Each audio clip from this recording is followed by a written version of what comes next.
Welcome to Animals Wild. Number 1.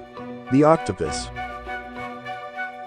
I'm pretty sure that you've seen videos online where an octopus after being chopped up continues to move. In fact, in certain Asian countries, eating fresh octopus is a deadly delicacy. It's not really the octopus that survives after being chopped up. There are their 8 wily arms that continue to move about.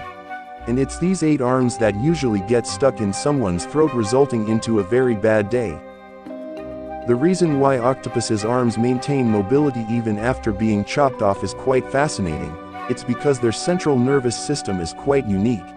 You see, most of an octopus's nerve cells, 2 out of 3 of them in fact, can be found not in the brain where you would expect them to be, but rather in its tentacles. And these arms can continue reacting to stimuli even if they are no longer connected to the main brain. In fact, they remain responsive even after the octopus has been long dead, and the arms suffered. Researchers in St. George University in London conducted extensive experiments on this phenomenon. After the animals were euthanized, their arms were removed and kept in chilled sea water for up to an hour, until they were ready for experimentation. Some arms were suspended vertically, and others were laid out horizontally. They then pinched them. The suspended arms recoiled from the unpleasant stimulus by shortening and curling in a corkscrew shape within 1 second. Horizontal arms also moved away from the undesirable stimuli, many bending in a sort of contrived joint toward the top. These movements can happen up for a week after the octopus's death. Number 2. Cockroaches. It shouldn't come as a surprise that these tiny little bugs would make this list. Cockroaches are infamous for their tenacity, and are often cited as the most likely survivors of a nuclear war. Some even claim they can live without their heads. They can live without their hands. In fact, they can go on living for 2 weeks. To understand how these bugs can survive decapitation, at first we must understand how we fragile humans could end. First of all, humans bleed, and when a man's head comes off, he bleeds a lot. Cockroaches don't have that problem though. They have an open circulatory system, which translates to little to no blood pressure. So if their head pops off, the wound discloses naturally due to clotting, and secondly, and probably obviously, human heads kind of hold a very important part of our body, our brain, and without a humans will not function. Eating, drinking and breathing are all impossible without the head, but cockroaches on the other hand, don't need their heads to breathe, as they do this process through little holes located on their bodies, called spiracles. Although a headless cockroach will die of starvation eventually, it's gonna take them weeks for them to do so. Number 3. Salamanders. If you're gonna come up with a list of animals that stubbornly continue to live even after apparent death, you'll be hard-pressed not to include the salamander. This animal has always been synonymous to long life and immortality.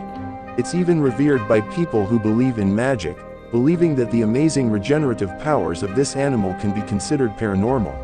Salamanders have the uncanny ability to regenerate any part of its body that has been chopped off. More amazingly, these regrown parts actually function the same as, or in some cases even better than, the original parts. This is mainly because of a special protein found in salamanders, which facilitates the replication of cells.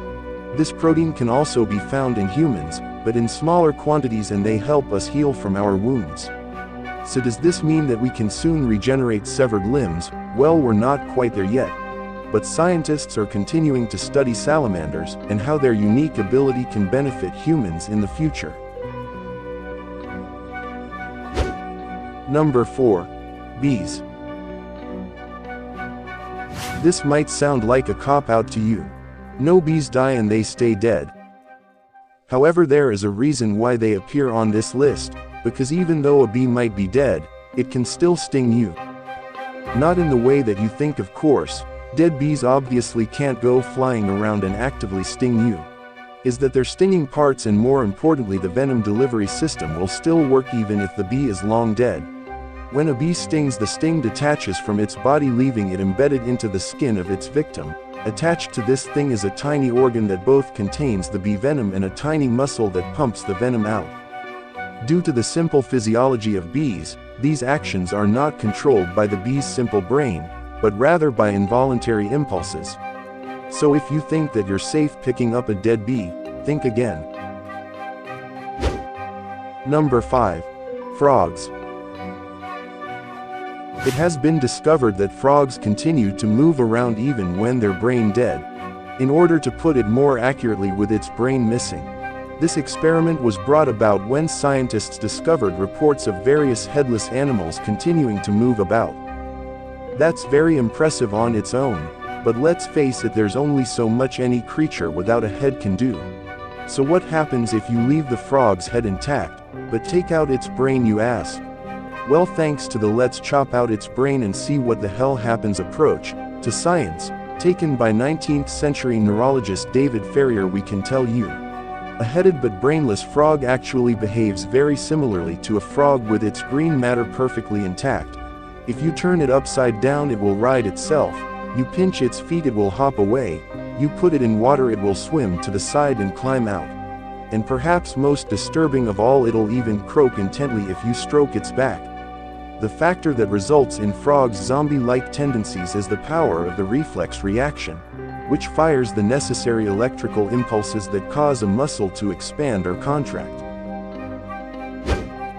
Number 6. Chickens.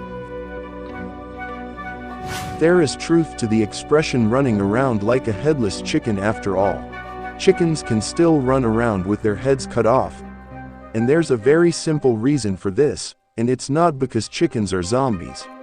Now the reason is, believe it or not, human error. This error happens to be a butcher's error, to be more specific. You see, a chicken's central nervous system is very different from us humans.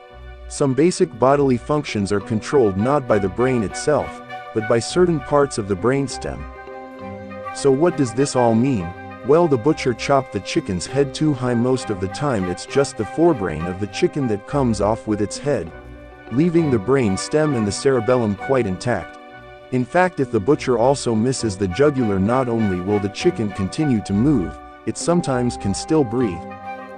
Of course, it eventually starves to death, but there is one special case that a chicken survived 18 whole months without its head. Number 7. Turtles. The hearts of fish, reptiles, birds, and mammals alike have their own pacemaker cells that take over when the signals from the brainstem are not coming through for some reason, which ensures that the heart still functions for a while, even when the brain does not. Now the turtle took the term "for a while" to a whole new level, and this is because, from their heart's viewpoint, being cut off from the oxygen and nutrients usually supplied by the blood is just a normal day at the office. Because these animals can die for a very long time. How long? Well, try 5,000 hours in the case of the loggerhead musk turtle.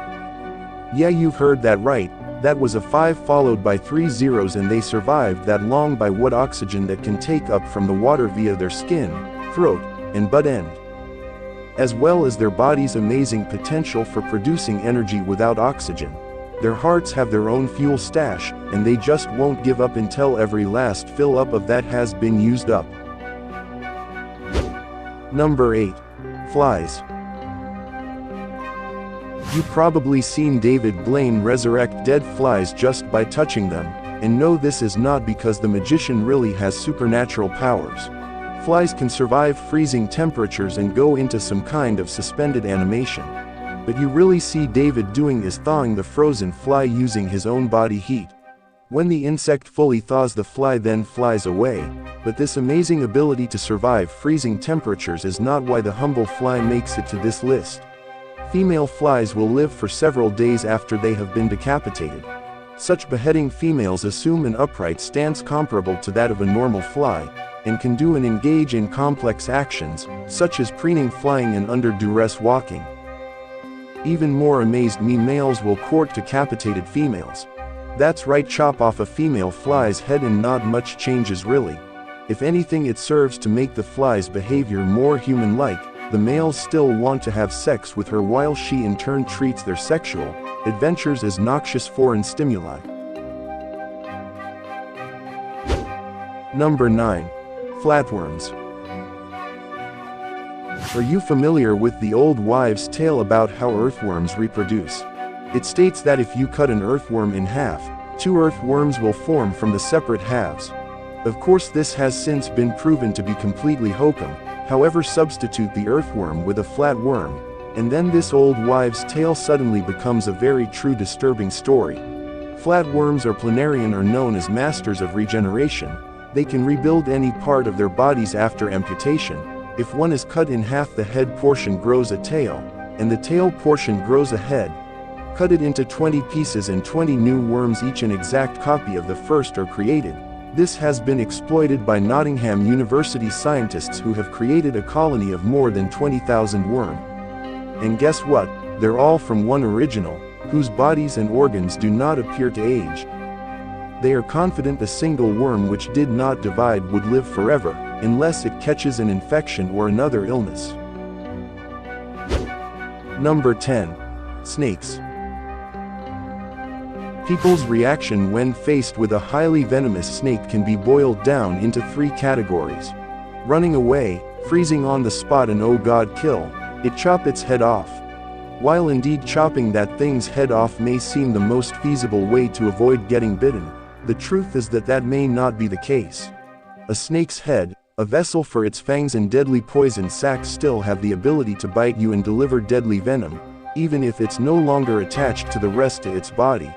The snake has heat-sensitive pits at either side of its face, which it uses to detect threats. Now let's face it, if you're close enough for your body heat to be detected, you're close enough to be considered a threat.